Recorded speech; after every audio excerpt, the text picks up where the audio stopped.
नमस्कार, आप देख रहे हैं नई आवाज न्यूज चैनल। मैं हूं आपके साथ अंशु शर्मा। रुक करते हैं खबरों की ओर। खबर लक्सर से है। देहाती रागनियों के दिग्गज गायक मैनपाल बसेड़ा की श्रद्धांजलि सभा में भारी भीड़ उमड़ पड़ी।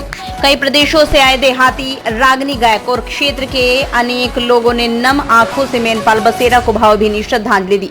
इस मौके पर भारतीय शिक्षा बोर्ड के अंतर्राष्ट्रीय प्रचारक एवं देहाती रागनियों के सुपरस्टार कहे जाने वाले डॉक्टर ब्रह्मपाल नागर, वरिष्ठ अधिवक्ता भूप सिंह से नई आवाज ब्यूरो चीफ जसवीर सिंह ने मैनपाल बसेड़ा के जीवन और रागनियों के माध्यम से भारतीय लोक संस्कृति को आगे बढ़ाने के लिए किए गए प्रयासों की बाबत खास बातचीत की। देखिए रिपोर्ट। महेंद्र कपूर कहे जाने वाले मैनपाल बसेड़ा हमारे बीच में नहीं रहे हैं।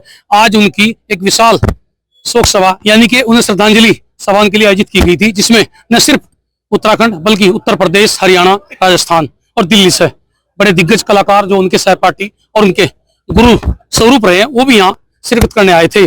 आंखें नम है, हृदय में कहीं ना कहीं बार बार उनका प्यार उमड़ रहा है और जो उनके साथ बिताए पल या उनकी यादों के झरोखे हैं उन्हें वो याद कर रहे हैं। आज बात कर लेते हैं।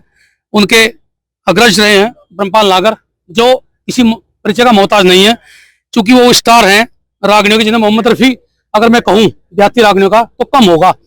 फिर भी हम एक बात से शुरुआत करेंगे कि बसेड़ा गांव जो है जहां से मैनपाल जी की शुरुआत होती है उससे शुरुआत करेंगे। ब्रह्मपाल जी, जिस तरह से मैनपाल बसेड़ा आज हमारे बीच में नहीं रहे, ये शाश्वत सत्य है।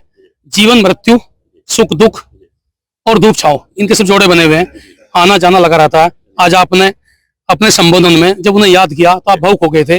मैं तो कहूंगा कि जिस तरह से आपने एक रागनी भी उनके ऊपर बनाई है, उनका जिक्र करते हुए आप हमें ये बताएं कि देहाती रागनियों के माध्यम से मैनपाल बसेड़ा ने जो अलग जगाई है भारतीय संस्कृति को बचाने की, उसमें कितना योगदान उनका रहा और आगे भविष्य में क्या क्या चीज की जरूरत है, टिप्स भी आप हमें दें।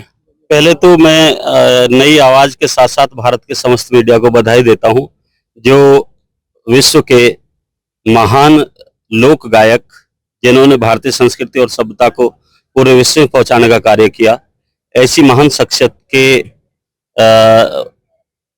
इस शोक सभा तो मैं नहीं कहूंगा, स्मृति सभा कहूंगा। शोक सभा में कहीं प्रयोग नहीं करता हूं। स्मृति सभा में जो क्षेत्र उमड़ा है, इसको देख करके मैं भावुक हूं और पूरे देश में हमारे सम्मान को, गौरव को, बसेड़ा गांव के गौरव को, हरिद्वार को, उत्तराखंड को और पूरे भारत को जो पहचान मैनपाल बसेड़ा ने दी है वो बहुत अप्रतिम और अद्वितीय है। जिस तरह से रागनियों का एक बड़ा, मैं कहूंगा कि बड़ा योगदान रहा हमारी संस्कृति को बचाने में, कई ऐसे किस्से कहानियां रागनी के माध्यम से आपने प्रचार प्रसार करके हमारी जो नई पीढ़ी है जिसे ज्ञान नहीं था उन्हें बताया। जैसे महाभारत का किस्सा हो, फिर रामायण का किस्सा हो, या फिर किसी ऐसे नायक जो कुछ ना कुछ देकर चले गए हमारी समाज को, उसके बारे में जिक्र किया। अब अगर कितनी जरूरत है रागनियों को बढ़ावा देने की, मुझे लगता है कि सरकार इस तरफ कुछ ज्यादा ध्यान दे रही है और आपको भी कहीं ना कहीं पीड़ा महसूस होती होगी। आज वैसे ये मौका नहीं है, लेकिन फिर भी मैं इस सवाल को जरूर आपसे जानना चाहूंगा। लोक कला संस्कृति भारत की आत्मा है। अगर आत्मा शरीर में नहीं रहेगी तो आदमी मृत्यु निश्चित है, उसको मृत प्राय माना जाएगा। निश्चित तौर से लोक संस्कृति, हमारी लोक परंपराएं, लोक कथाएं जीवंत जब तक हैं, जब तक हमारे संस्कार और संस्कारित पीढ़ी जीवित है।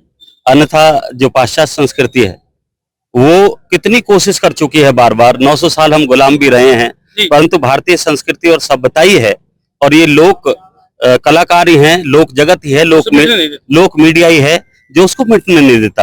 और उसमें एक मैन कड़ी के रूप में भाई मैनपाल बसेड़ा जी ने काम किया है, तो उसके लिए मेरा पूरा लोक संस्कृति जगत हमेशा ऋणी रहेगा।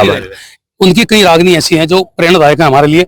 उन्होंने एक रागनी गाई थी जो आज कहीं ना कहीं हम के बीच में नहीं है, लेकिन उन्होंने कहा था कि माटी के पुतले जाना होगा जरूर, बिल्कुल साफ सत्य था। एक उन्होंने कहा कि नहीं किसी के ध्यान में बिगड़ रही संस्कृति, उन्होंने यहाँ तक जिक्र किया उसमें कि आज भी है बड़ी कमी शिक्षा की हिंदुस्तान में। मैं तो उस तरह नहीं कहा पा रहा क्योंकि आप तो उस फील्ड में हैं, तो क्या लगता है कि इस तरह की रागनियां, इस तरह के किस्से लोगों को बताने की जरूरत है?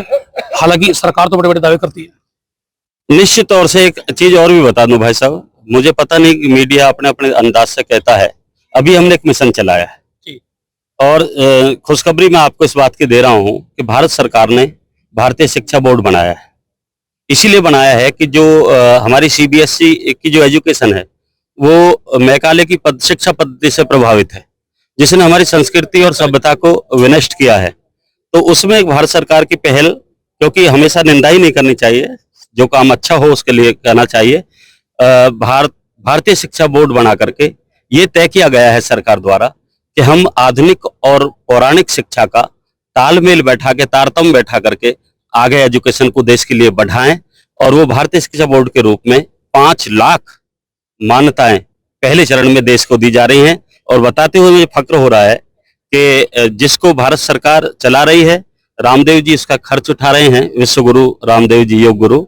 और मुझे अंतरराष्ट्रीय प्रचारक, उसका जो है स्टार प्रचारक बनाया गया है। तो मैं तो ये चैनल पर आ भी रहा है, आपने देखा भी है कि वो चैनल्स में गीत आ भी रहे हैं।